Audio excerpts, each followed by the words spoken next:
एक गरीब आदमी था। एक दिन वह राजा के पास गया और बोला, महाराज, मैं आपसे कर्ज मांगने आया हूँ।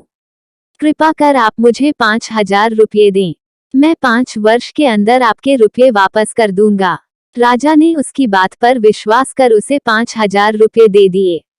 5 वर्ष बीत जाने के बाद भी जब उस व्यक्ति ने राजा के 5,000 रुपये नहीं लौटाए तब राजा को मजबूरन उसके घर जाना पड़ा। लेकिन वहां वो व्यक्ति नहीं मिला। जब भी राजा वहां जाता बहाना बनाकर उसे वापस भेज दिया जाता। एक दिन फिर राजा उस व्यक्ति के घर गया। वहां और कोई तो नहीं दिखा, एक छोटी लड़की बैठी थी। राजा ने उसी से पूछा, तुम्हारे पिताजी कहाँ हैं? लड़की बोली, पिताजी स्वर्ग का पानी रोकने गए हैं। राजा ने फिर पूछा, तुम्हारा भाई कहाँ है?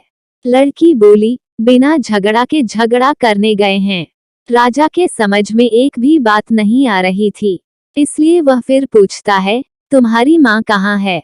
लड़की बोली, माँ 1 से 2 करने गई है। राजा उसके इन उल जुलूल जवाब से खींच गया। वो गुस्से में पूछता है, और तुम यहाँ बैठी क्या कर रही हो?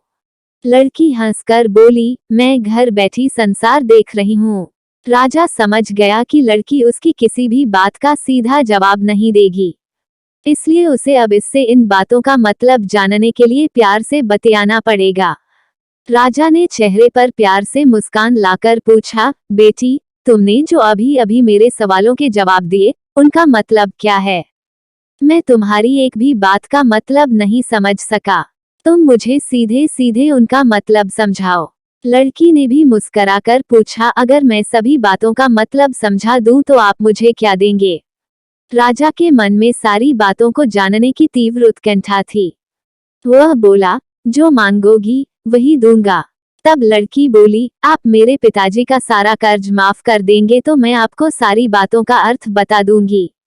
राजा ने कहा, ठीक है, मैं तुम्हारे पिताजी का सारा कर्ज माफ कर दूंगा। अब तो सारी बातों का अर्थ समझा दो। लड़की बोली, महाराज, आज मैं आपको सारी बातों का अर्थ नहीं समझा सकती। कृपा कर आप कल आएं। कल मैं जरूर बता दूंगी। राजा अगले दिन फिर उस व्यक्ति के घर गया। आज वहां सभी लोग मौजूद थे। वह आदमी, उसकी पत्नी, बेटा और उसकी बेटी भी। राजा को देखते ही लड़की पूछी, महाराज, आपको अपना वचन याद है ना? उद्धरण।